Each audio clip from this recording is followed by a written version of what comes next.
तो जिस क्रिकेट प्रेमी को सबको इंतजार था कि एशिया कप की सर स्क्वाड कब अनाउंस होगी, कब अनाउंस होगी, आज भी देखे तो 1:30 बजे था प्रेस कॉन्फ्रेंस का, लेकिन 1 घंटा लग गया मुंबई में बारिश की वजह से। और अब स्क्वाड अनाउंस हो चुकी है और काफी ज्यादा मैं कहूंगा 2-3 चौंकाने वाले इसमें नाम है। और शुभमन गिल, उनकी वापसी हुई है एज अ वाइस कैप्टन, जबकि वो कप्तान है। सभी लोग ये कह रहे थे कि शुभमन गिल का नाम नहीं होगा टीम में। सभी लोग ये कह रहे थे लगातार कि शुभमन गिल नहीं होंगे, शुभमन गिल को शायद बाहर रखा जाएगा। हर क्रिकेट एक्सपर्ट यही आकलन कर रहा था। लेकिन कल ही हम लोगों ने बात की थी, मतलब हम लोग बात कर रहे थे, आपको याद होगा कि शुभमन गिल या श्रेयस अय्यर कोई एक टीम में जरूर रहेगा। श्रेयस अय्यर नहीं है, शुभमन गिल है। और हमारा ये भी आकलन बिल्कुल फिट हुआ है कि अर्पित की हम दोनों ने कहा, माना था कि शुभमन गिल टीम में होंगे तो वाइस कैप्टन शुभमन गिल ही होंगे। वाइस कैप्टन फ्यूचर कैप्टन के तौर पे उनको देखिए, वाइस कैप्टन का मतलब एक तरीके से क्लियर है कि वो हर मैच खेलेंगे बिल्कुल, और प्लेइंग 11 में आपको दिखेंगे। बिल्कुल। मुझे लगता है कि कहीं ना कहीं अब पूरी एक बार स्क्वाड बता देता हूं, फिर हम उस पे एक एक प्लेयर पे चर्चा कर लेंगे।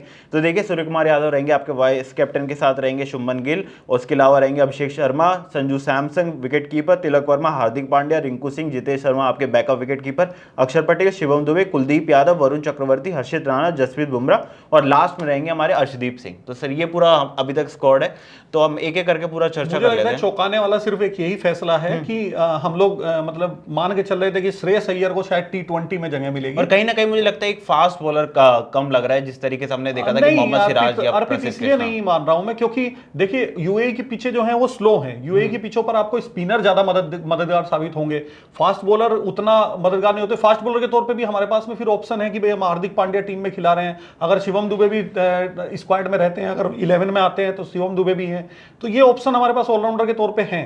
लेकिन कहीं ना कहीं मुझे लगता है कि इसमें ये एक बड़ा फैक्टर रहा है कि जो हमारा रोड टू चैंपियंस ट्रॉफी और चैंपियंस बने थे हम उसमें, उसका बहुत ज्यादा असर हमें T20 में भी देखने को मिल रहा है, क्योंकि वो भी हमने देखा था कि दुबई में ही हुआ था और वहां भी स्पिनर्स का ही पूरा दबदबा रहा था। जैसे वो भी देखें, या पिछले साल जो मैचेस हुए थे वहां पे, या पाकिस्तान जो लगातार मैचेस अपने यूएई में खेल रही थी, उनको भी अगर हम लोग देखें तो वो भी स्पिनर्स को ही ज्यादा आईपीएल का सीजन भी बहुत ही ज्यादा ऐसा रहा था कि 140 150 पे आपका मैच यहाँ पर जीत लेते थे। तो एक एक प्लेयर पे जरूर चर्चा कर लेते हैं सर, कि अब अगर हम देखें तो मुझे लगता है कि ओपनिंग पेयर वो रहने वाला है शुभमन गिल, और साथ ही साथ मैं देखूंगा यहाँ पे अभिषेक शर्मा को, और संजू सैमसन जो राजस्थान रॉयल्स के लिए करते थे वो फर्स्ट डाउन आएंगे, और वो फर्स्ट डाउन आएंगे कुछ तो ऐसा। इसका मतलब ये हुआ कि तिलक वर्मा को बाहर बैठना पड़ेगा। हाँ, नंबर 4 सूर्य कुमार नंबर 4 चूंकि कप्तान सूर्य कुमार यादव बिल्कुल फिट हैं और बढ़िया खेल रहे हैं। मैं तो 3 पर भी गिनकर चल रहा हूं सूर्य को, लेकिन ठीक है, कप्तान के तौर पे थोड़ा नीचे आना, बैलेंस करना टीम को ठीक रहता है। तो सूर्य नंबर 4 पे रहेंगे।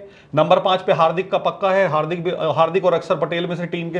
तो तिलक वर्मा की जगह अब नंबर 6 या 7 तो खेलेंगे नहीं। 7 में अभी भी चाहूंगा कि आप रिंकू सिंह से पहले जितेश शर्मा खिलाएं, लेकिन अब देखते हैं कि किसको खिलाते हैं। मुझे नहीं लगता जितेश शर्मा की जगह बनेगी, क्योंकि अगर आप उतरेंगे यूएई के मैदान में तो आपको कम से कम 2 स्पिनर लेकर उतरना पड़ेगा। एक चौंकाने वाला नाम और मिसिंग है इसमें, वॉशिंगटन सुंदर सर। वॉशिंगटन सुंदर के नाम को ना होने को लेकर मैं भी हैरान हूं, क्योंकि वॉशिंगटन सुंदर का नाम हम लोग बिल्कुल मान के चल रहे थे कि टीम में होगा। जिस तरह की परफॉर्मेंस उन्होंने अभी इंग्लैंड में टेस्ट मैचेस में उन्होंने वनडे जैसा खेल दिखाया, और आपने देखा होगा लास्ट जो प्लेऑफ में बिल्कुल जीत के करीब ले गए थे मुंबई इंडियंस के खिलाफ मैच था, आईपीएल में बहुत बढ़िया परफॉर्मेंस थी। उससे पहले भी अगर हम लोग देखें तो टीम इंडिया के लिए भी बढ़िया परफॉर्मेंस लगातार रही है। मतलब एक फुल पैकेज था, बॉलिंग हो या बैटिंग हो, एक फुल पैकेज था। बट हो सकता है सिलेक्टर्स के और एक और नाम काफी ज्यादा फेमस हो रहा था, कुणाल पांड्या का। जिस तरीके से उनका सीजन गया था इस बार आईपीएल का, आरसीबी को जिताने में one of the most highest factor रहे थे। कुणाल पांड्या का नाम होना चाहिए था टीम में, लेकिन चूंकि हमारे पास एक ऑफ स्पिनर, और देखिए अक्षर पटेल भी बैट्समैन के तौर पे कम नहीं है, कुणाल जितना ही अच्छा खेलते हैं। दोनों लेफ्ट आर्म ऑर्थोडॉक्स हैं। तो मुझे लगता है कहीं ना कहीं, चूंकि लास्ट सीरीज में अक्षर पटेल वाइस कैप्टन भी थे, तो अक्षर पटेल गौतम गंभीर की जो रणनीति है उसमें ज्यादा फिट बैठते हैं जी। तो 7वें नंबर पे आपको कौन लग रहा है? रिंकू सिंह रहेंगे, जितेश शर्मा रहेंगे, या शिवम दुबे? मुझे लगता है कि रिंकू सिंह को उतारना चाहिए, और खास करके रिंकू सिंह ने अभी यूपी T20 लीग में डेब्यू मैच में जिस तरह से उन्होंने, मुझे लगता है कि उन्होंने सुन लिया था कि सिलेक्टर्स ऑलराउंडर को ही चुनने जा रहे हैं, तो उन्होंने बॉलिंग का भी जोहर दिखाया। पहली गेंद पे ऑफ स्पिन से बहुत शानदार विकेट भी लिया है। तो मुझे लगता है कि रिंकू सिंह ने यह भी दिखा दिया है कि भाई जरूरत पड़ने पर मैं बॉलिंग भी कर सकता हूं। और कहीं ना कहीं मुझे लगता है कि शिवम दुबे या जितेश शर्मा की जगह तो नहीं बनती है, क्योंकि संजू सैमसन हमारे पास में है।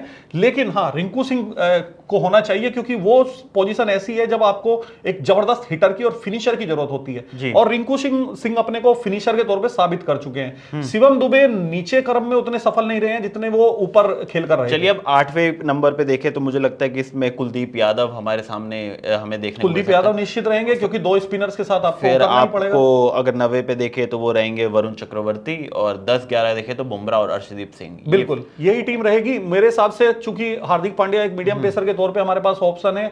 अगर हम लोग रिंकू को नहीं खिलाते हैं, शिवम को खिलाते हैं, तो एक ऑप्शन मीडियम पेसर का वो भी हो जाता है। तो एक नंबर 7 की पोजीशन है जिसपे आपके लिए कंटेंडर जो बाहर बैठ सकते हैं वो है जितेश शर्मा, और साथ ही साथ रिंकू सिंह है, तो और साथ ही साथ शिवम दुबे। तो 3 में से 2 लोग आपके बाहर बैठेंगे। और अगर बॉलिंग की बात, मुझे ये लगता है अर्पित, अब जो मैं कॉम्बिनेशन देख रहा हूं उसमें मुझे अब आपकी बात ठीक लग रही है कि रिंकू सिंह के बजाय हम लोगों को शिवम दुबे को तरजीह देनी चाहिए।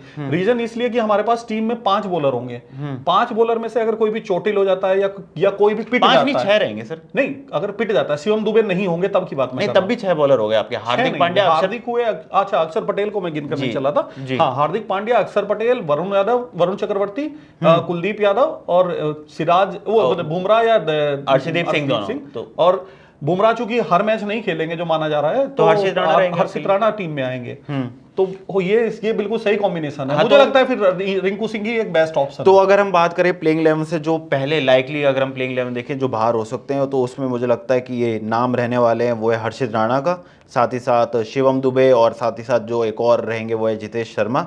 ये 3 नाम तो आपको रहेंगे, और चौथे रहेंगे तिलक वर्मा। बिल्कुल, तिलक वर्मा बाहर रहेंगे। तिलक वर्मा को पहले मैच में तो जगह नहीं मिलने वाली है, जहां तक मैं मानकर चल रहा हूं। तिलक वर्मा का रिप्लेसमेंट जब ही हो सकता है अगर आप संजू सैमसन की जगह तिलक वर्मा है और रिंकू की जगह जितेश है, मतलब 2 रिप्लेसमेंट एक साथ होंगे तो ही तिलक वर्मा। ये सोचा जा सकता है कि अगर आप संजू सैमसन को बाहर करते हैं तो आपको जितेश को लाना पड़ेगा, यानी कि फिर आपको रिंकू को भी बाहर करना पड़ेगा। एक साथ या तो 2 प्लेयर बाहर होंगे बैटिंग में, या दोनों ये सेम। इसीलिए मुझे चांस कम लग रहे हैं। 1% ये हो सकता है कि पहले मैच में अभिषेक शर्मा को आजमाया जाए, और अभिषेक शर्मा चूंकि अभी लास्ट में आईपीएल उनका उतना अच्छा नहीं गया था, तो उनकी फॉर्म को चेक किया जाए, और अगर उनकी फॉर्म में कुछ कमी लगती है तो तिलक वर्मा को हो सकता है टीम के अंदर लेकर आया जाए। जी, ये कुछ बड़े चेंजेस हमें देखने को मिले। देखते हैं 2 जो चौंकाने वाले नाम हम लोग मतलब मान रहे थे कि भाई टीम में नहीं है, तीन नाम हम लोग मान रहे थे कि भाई सिराज नहीं है, लेकिन सिराज को आराम देना जरूरी था, 5 टेस्ट मैच खेले हैं। उसके अलावा हम लोग देखें तो श्रेयस अय्यर का बहुत बड़ा चौंकाने वाला फैसला है, क्योंकि हर कोई मानकर चल रहा था कि श्रेयस अय्यर जरूर टीम में होंगे।